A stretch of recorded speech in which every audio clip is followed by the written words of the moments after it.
Welcome to the Hindu Daily. Today is the budget special. And what a day it is. It's that annual moment where, the numbers finally meet the national ambition. Absolutely. And we have a mountain of information to get through today. We aren't just skimming the headlines. No, not at all. We're planning a comprehensive walkthrough of the 2026-27 union budget and all the analysis that's come with it. We've got 16 different sources here covering everything from customs duties all the way to the fading heritage of Kolkata's Chinatown. It's an incredibly wide spectrum, but our goal here, I think, isn't just to drown you in numbers. Right. It's to unpack the strategy behind them, to question some of the assumptions, and really to find the human stories that are hidden behind all this fiscal data. Exactly. We're going to look at the what, the why, and maybe most importantly, the so what.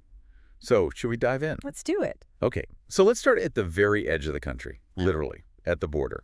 Our first article is about customs duty changes. Now, looking at these charts can sometimes be a bit dry, but one thing immediately jumped out at me. A raw material called monazite. The duty on it has been completely slashed to zero. I mean, what is monazite and why is making it tax-free such a big deal? That is a fantastic question to start with because it gets right to the heart of the budget strategy. Think of monazite as a critical ingredient for the entire high-tech industry. Okay. It's a primary source of what we call rare earth elements and also thorium. Right, rare earths. So we're talking about things like semiconductors, advanced batteries, all that kind of modern tech. Precisely. Everything from your smartphone to an EV motor to a wind turbine. And right now, the global supply chain for processing these crucial minerals is, to put it mildly, dominated by China. So this is a geopolitical move. It's absolutely a geopolitical move. By slashing the basic customs duty, or BCD, from 2.5% all the way down to nil, the government is sending a very, very loud signal. And what was that signal? They're essentially saying to global manufacturers, bring the raw ore here, set up your processing plants in India, build the components, the chips, the magnets right here. It's not just a simple tax cut. You could see it as a kind of strategic shield against anyone trying to weaponize the supply chain. So it's about building resilience, really. Strategic autonomy. That's the term. I see a similar pattern here in the energy section of the same chart.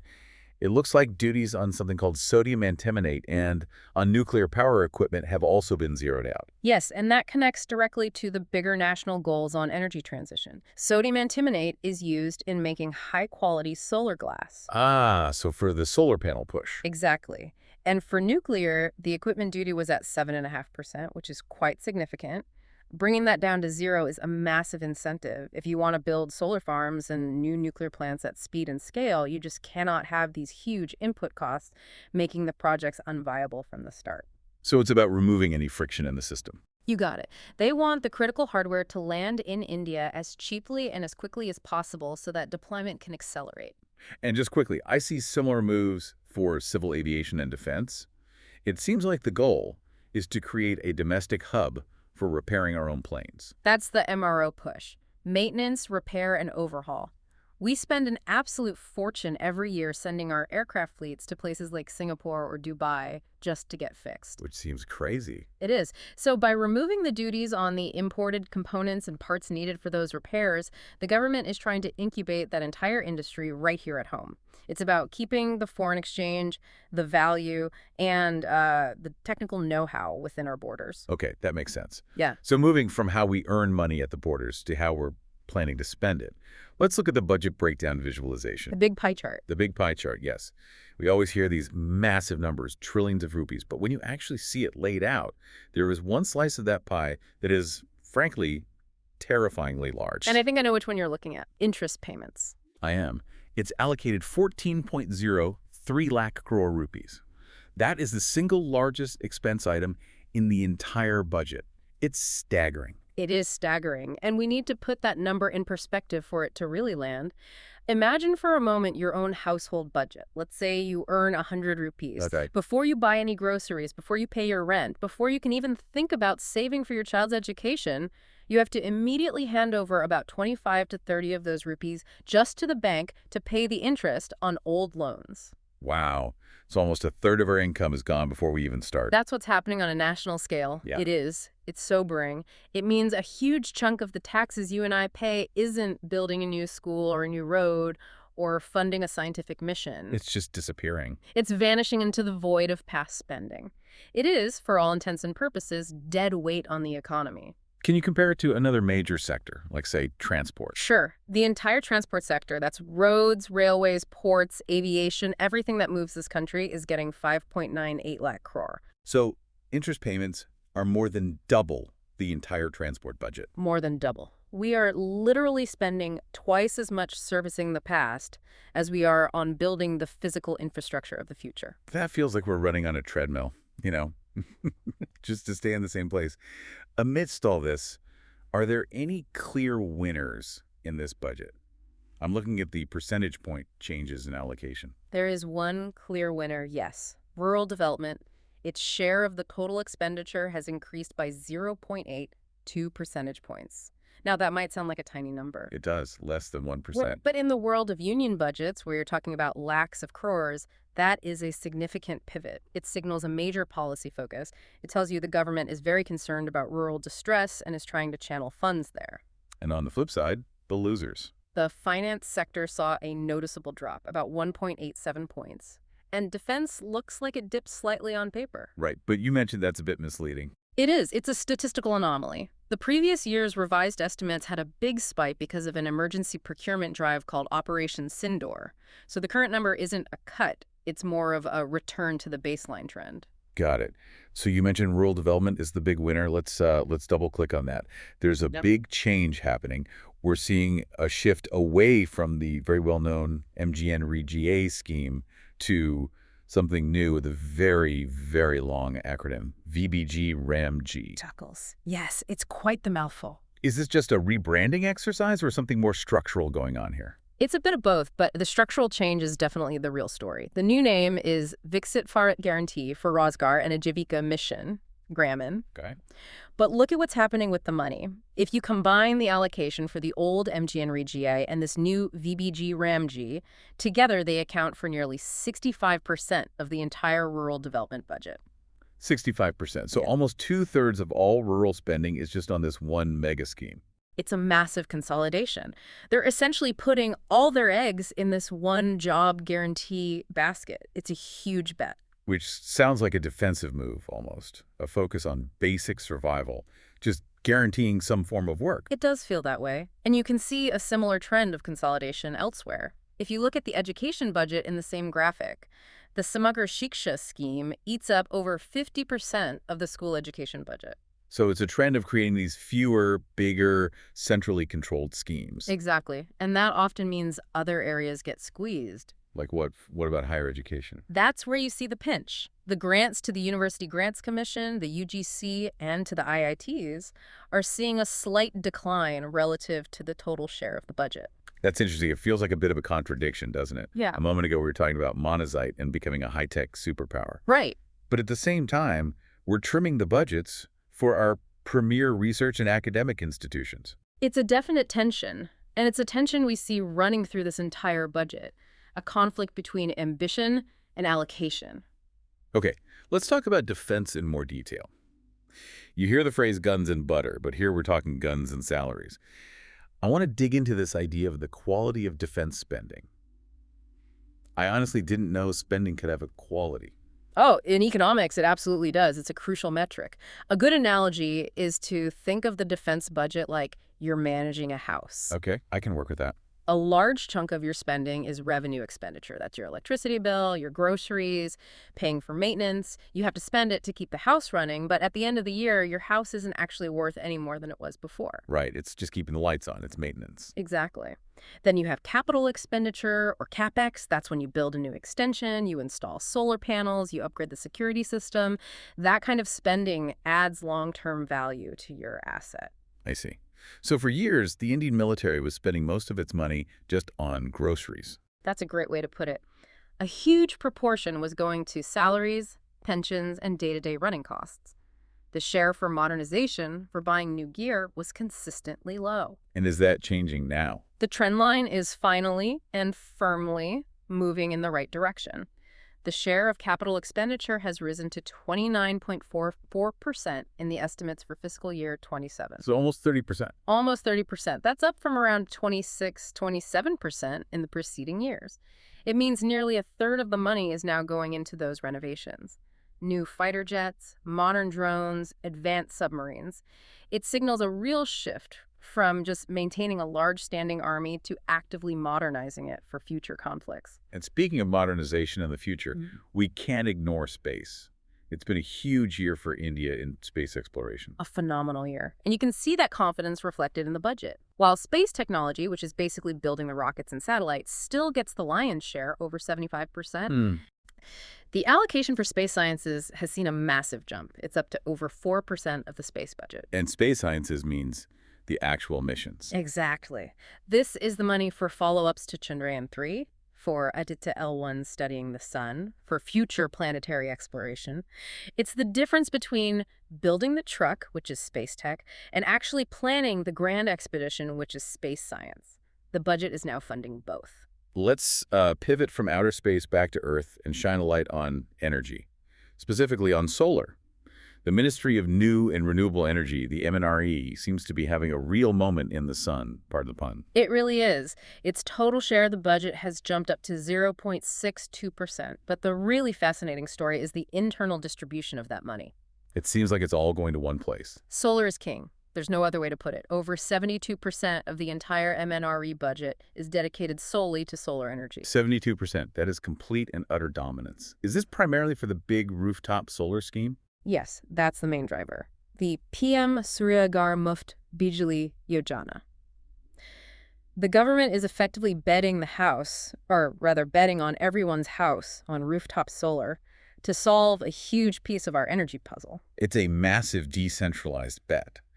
But while solar is soaking up all the sun and the funding, the electric vehicle sector looks like it's been left out in the cold. I'm looking at the table for the PME drive scheme. The allocation was slashed from 4,000 crore down to just 1,300 crore in the revised estimates.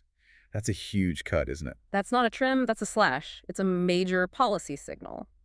It suggests the government might be thinking that the training wheels can come off the EV industry now. What do you mean by that? Well, they might believe the market for electric vehicles is now mature enough to grow without such heavy subsidies. Or, and this is another possibility, perhaps they've looked at the data and realized that subsidizing relatively well-off people to buy expensive electric cars isn't the most efficient use of public funds. So it's a pivot away from direct consumer subsidies for EVs. A very distinct and very sharp pivot. Okay, let's move on to the arteries and veins of the nation infrastructure. The numbers here for road transport and urban affairs are huge. But where is the concrete actually being poured? It's really a tale of two different kinds of infrastructure. On the one hand, you have the Ministry of Road Transport, MORTH, with an estimate of over 3 lakh crore. An enormous sum. It is. And the Parapala project, the massive National Highways Development Program, is taking about 60% of that. We are paving the country at an absolutely record speed. So that's the intercity connectivity. What about within the cities? Inside the cities, it is all about the metro. Metro projects are accounting for over 36% of the total urban affairs budget. We do love our metros. They're becoming a feature of every major city. But I did notice something interesting in the table about housing. Yes. PMA Urban, the affordable housing scheme, is seeing a significant resurgence. Its share is back up to nearly 22% after a dip in the previous year. So you can see the strategy taking shape. You can. Build highways to connect the cities, build metros to move people around inside them, and then build housing for them to live in. It's a very clear, linear vision. But there's another huge line item here for the telecom sector. A big chunk of it is going to BSNL. BSNL. The eternal patient on the operating table. Yes, nearly 39% of the entire telecom budget is earmarked for capital infusion into BSNL. Is that just throwing good money after bad? It's a strategic choice. I think the government sees it as essential to keep a state-run player alive in the telecom space. BSNL is often the only provider that will go into remote, rural, or border areas where private players simply don't see a profit. So it's seen as a tool for ensuring universal connectivity. Okay, for our final stop in the numbers section, let's look at the Indian Railways. The chart is titled Chugging Along, which sounds Well, not exactly inspiring. Are they being efficient? The magic number to look at for railways is always the operating ratio. And here it's hovering just below 100. Could you just remind us what that means exactly? Of course, it measures how much money the railways have to spend to earn 100 rupees. So if the ratio is 99, it means they are spending 99 rupees for every 100 rupees they bring in. That leaves a profit margin of 1 rupee. That is razor thin. It is razor thin. It's not profit in a corporate sense, but it means they are just about breaking even. They aren't bleeding cash as badly as they have in the past, so they are stabilizing. But where's the real story in these numbers? The real story is the spending split. It's almost a perfect 50-50 split between CapEx, capital expenditure, and revenue expenditure. And going back to our house analogy, a 50-50 split between renovations and groceries is very good, right? It's incredibly aggressive for a railway system of this size. It shows they are pouring billions into modernization. New tracks, new signaling, and of course the Van de Herrat effect with all the new trains. But where is that money coming from? Is it from ticket sales? And that's the crucial point. It's not.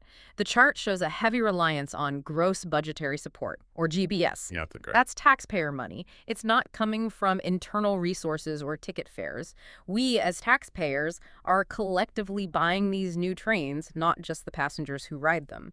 Okay, I think that gives us a really solid foundation on the what's. We have the numbers, we see the clear shifts towards solar, towards rural job guarantees, defense modernization, and all against this backdrop of massive debt payments. Right. But a budget isn't just a spreadsheet, is it? It's a reaction to the world. And as the editorials today make very clear, the world right now is a very messy place. Incredibly messy. And there's one name that seems to be looming over this entire budget, even though he's not an Indian politician. Donald Trump. Donald Trump. The analysis is framed by the reality of his second term in the U.S. presidency and the tariff wars that are heating up. This takes us straight to our first editorial, titled Strategic Self-Reliance. And this piece makes a very strong claim. It says this budget is an attempt to fix India's premature deindustrialization. That sounds like a pretty serious diagnosis. It is. The core argument is that India, as an economy, skipped a crucial step. We jumped from being a primarily agricultural economy straight to a services-led economy, think call centers, IT, software, and we never fully went through that intensive factory-building phase that countries like China or South Korea did. And now that's coming back to bite us. Now it's a major vulnerability. With Trump raising tariffs and global trade becoming more fragmented and unpredictable, relying on others to make the things we need is a huge risk. So this budget is an attempt to, turn back the clock and finally build those factories? In a sense, yes. Remember the customs duty changes we started with? The editorial explains that those cuts on raw materials are a direct attempt to fix what are called inverted duty structures. Right, where it's cheaper to import the finished product. And exactly. It makes no economic sense. So they're trying to flip that math to incentivize making things here. The article also mentions a rare earths corridor. What's that about? That's the China factor in sharp focus. We are critically dependent on China for so many of these processed minerals. This budget proposes creating a dedicated industrial corridor running through states like Odisha, Kerala, Andhra, and Tamil Nadu, specifically to mine and process our own domestic reserves of these critical minerals. It's a direct move to secure our high-tech and defense supply chains. But the editorial does have a critique, doesn't it? It mentions a silence on attracting high-tech foreign direct investment, FDI. It does. It notes that FDI is basically flatlined. So while we're doing a good job of supporting our MSMEs to handle tariffs and trying to build the raw material base, we're still not attracting the giant global players, the Intels, the TSMCs, at the scale we need to. Well, speaking of attracting giants, the second editorial, Fiscal, Prudence, and the Frontier Growth Vision, highlights a move that sounds, almost shockingly generous. A tax holiday for cloud services all the way until 2047. Yes, until 2047. Wait, just hold on a second. 2047? I'll be collecting my pension by then. My kids will have kids. Chuckles. It is an astonishingly long window. It is effectively a promise of a tax-free existence for an entire generation for a specific industry. What's the proposal exactly? The proposal is zero tax for global cloud providers. So think Google, Amazon Web Services, Microsoft Azure, on the condition that they operate via data centers located physically within India. That sounds like we're all but begging them to come here. Why would we give up more than 20 years of potential tax revenue? Because the thinking is that data is the new oil, and we want India to be the world's refinery. Yeah. The government is calculating that the jobs, the investment, the digital ecosystem, and the strategic control over data that this will create are worth more than the direct tax revenue they're foregoing. But the author of this piece points out a pretty major contradiction here, especially concerning power. A huge contradiction. Data centers are power vampires. They consume absolutely enormous amounts of electricity, 247.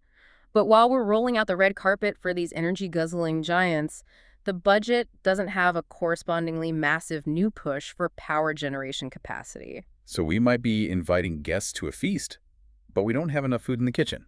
That's the risk. And there's another tension the author points out. The irony of creating jobs with AI. That's the one. We are building the perfect infrastructure for artificial intelligence, which is the very technology that poses an existential threat to many of the service sector jobs that our economy currently relies on. It's a very high-stakes gamble on the future. Let's move from the strategy to what feels like a reality check. We're in section 3 now, opinion. And this first piece, Fiscal Blindness and the Mirage of Progress, it pulls no punches. No, it is a truly scathing critique. The author's main point is that to understand this budget, you have to look back at what happened with the last one, the 2025-26 budget, specifically that unprecedented tax cut for the middle class. I remember that. The idea was we'd all have more cash in our pockets to spend. Right, and the government made a big gamble. They hoped that by lowering the tax rates, compliance would go up and the total tax collection would actually increase. The author says, in no uncertain terms, that gamble failed.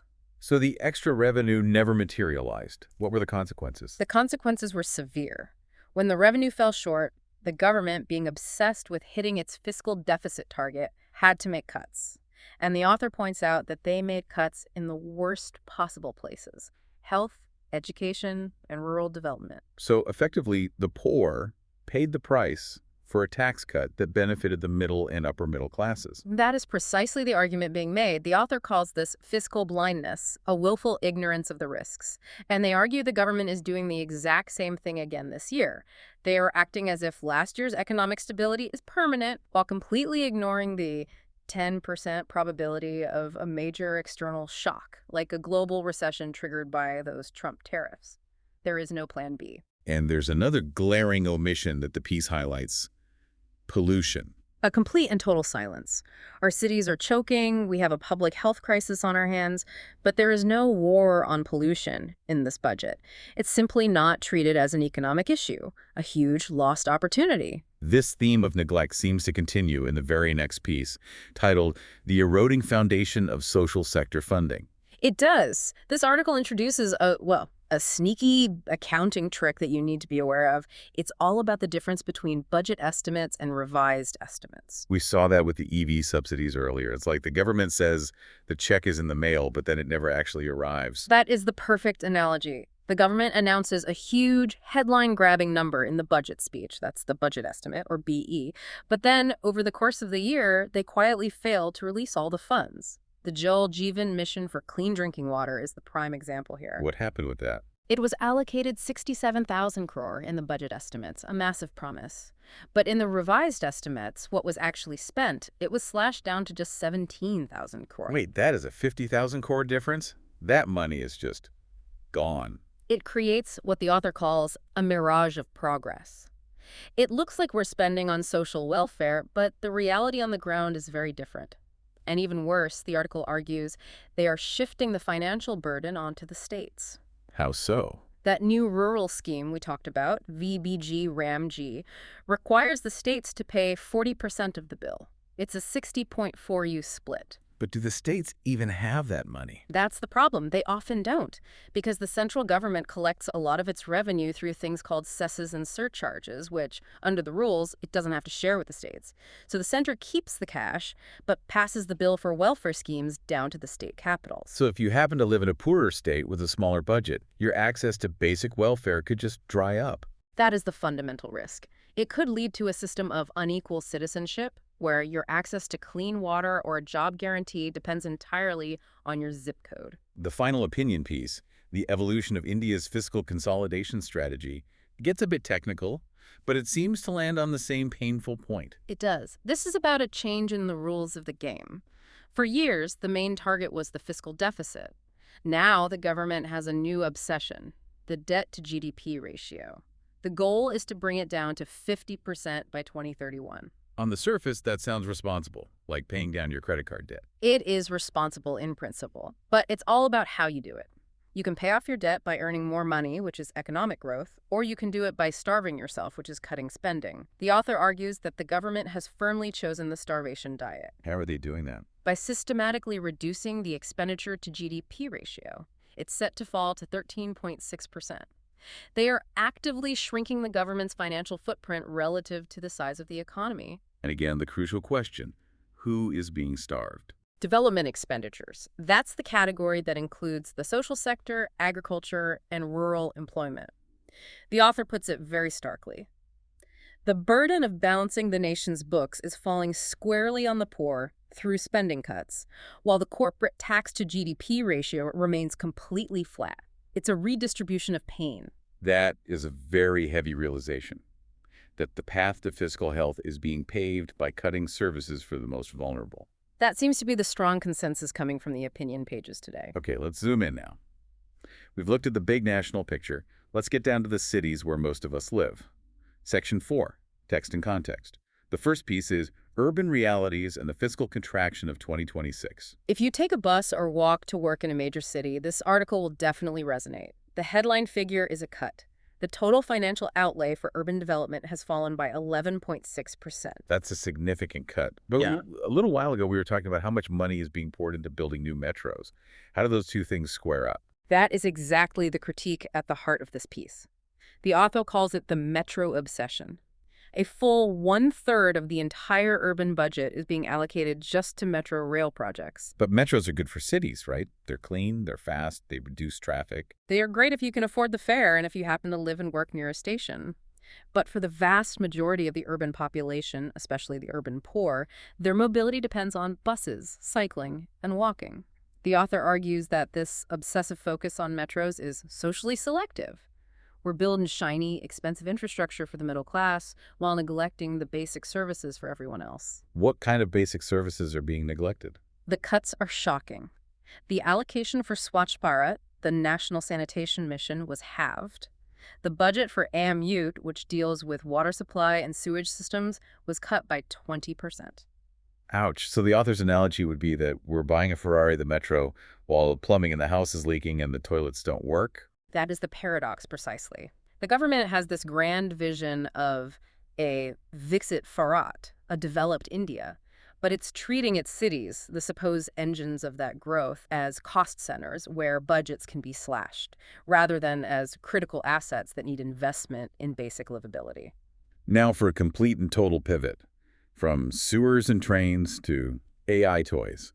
This next piece feels like it's straight out of a science fiction movie. It really does. The article is called The Digital Playmate, Benefits and Risks of AI Toys.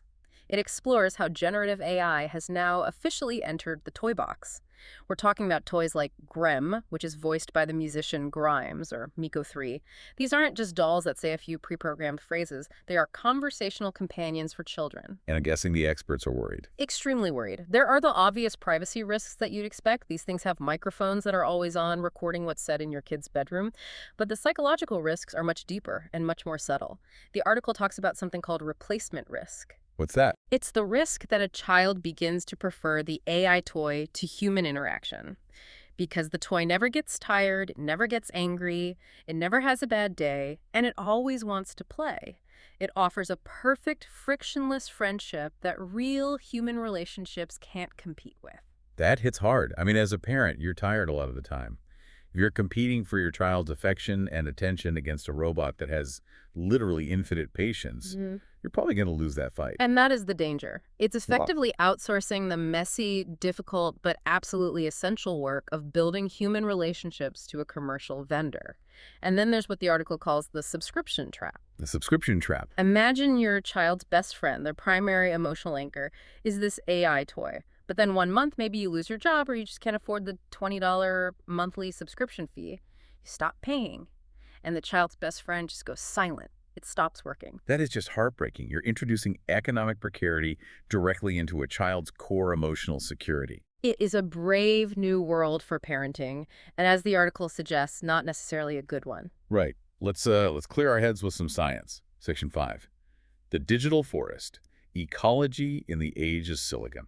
This is a really fascinating look at a philosophical shift happening in the science of ecology. For decades, our image of an ecologist was someone with muddy boots, covered in mosquito bites, trekking through a dense jungle with a physical notebook. And that's changing now. It's changing dramatically. The field is moving towards what's called in silico ecology, basically computer-based work. How does that actually work? How do you study a forest from a computer? It's all about the new tools. Scientists deploy networks of camera traps, they use high-resolution satellite imagery, they place acoustic sensors that listen to the forest's soundscape around the clock, they collect millions and millions of data points, images, sounds, measurements. And then AI helps them process it all. Exactly. AI classifiers can sort through 1 million camera trap images and identify every single animal, a task that would take a human years. These digital tools don't sleep, they don't get tired, and they can monitor places that are too remote or dangerous for humans to go. It sounds incredibly powerful and efficient. We could monitor the health of the entire planet in near real time. We could, but the author raises an important philosophical flag. They call it the extinction of experience. The extinction of experience, what does that mean? It means that if the next generation of ecologists spends all their time sitting at a screen in an air-conditioned lab looking at data points, do they lose that deep intuitive understanding of nature? The kind of understanding that only comes from physically being there, from smelling the rain before a storm, from seeing an animal in the context of its environment. So are we at risk of losing the soul of the science? The author's conclusion is that it's not a binary choice between boots or laptops. The camera trap is simply the new, more powerful notebook. The goal is to redefine what fieldwork means, not to abandon the forest entirely. But we have to be careful not to mistake the data on the screen for the complex reality of the mud between our toes. Speaking of reality, we have arrived at our final section, the spotlight. And this last article is titled, The Vanishing Heart of Kolkata's Chinatown. This is the human story that grounds all the numbers we've been discussing. It paints this poignant picture of two places, Tiredi Bazaar, which is the old Chinatown, and Tangra, the newer one. This was once a thriving community, numbering around 50,000 people. And what is it down to now? Now, the best estimates suggest the community has shrunk to between 1,500 and 2,000 people. That is a demographic collapse. What on earth happened? The article points to a single catastrophic event, a moment it calls the rupture, the 1962 Indochina War. The war changed everything for them. It shattered their world. The article shares the personal story of a woman named Monica Liu. She recalls, as an 8-year-old girl, being picked up with her family and sent to a detention camp in Deoli, in Rajasthan, for 5 years. She remembers a diet of nothing but potatoes and gourd. 5 years in a camp? Yeah. Simply because of her ethnicity? Yes. That collective trauma, combined with the discrimination and racism that many faced in the years after the war, triggered a mass exodus. The younger generations just left. They emigrated to Canada, to Australia, to the United States, anywhere they felt they could have a future. And what about the ones who stayed behind? We meet a man named Paul Wen. He's 71 years old. He's visually impaired. He's shown struggling to walk to a local tea shop with his cane, and he says it's his only social life. He lives alone. He was once a proud chef at the famous Great Eastern Hotel, and now he relies on charity from the community to get by. His story represents the entire community, an aging population left behind. It's a tragic image. And their community spaces are vanishing too. Yes. The Playmate Chinese High School was once the heart of the community, a cultural hub. Now it's occupied by a Central Industrial Security Force camp, following some recent protests in the area. The community is physically cut off from its own heritage. But is there any hope? Is there any spark of that culture still left? There is. There's this beautiful and deeply bittersweet resilience.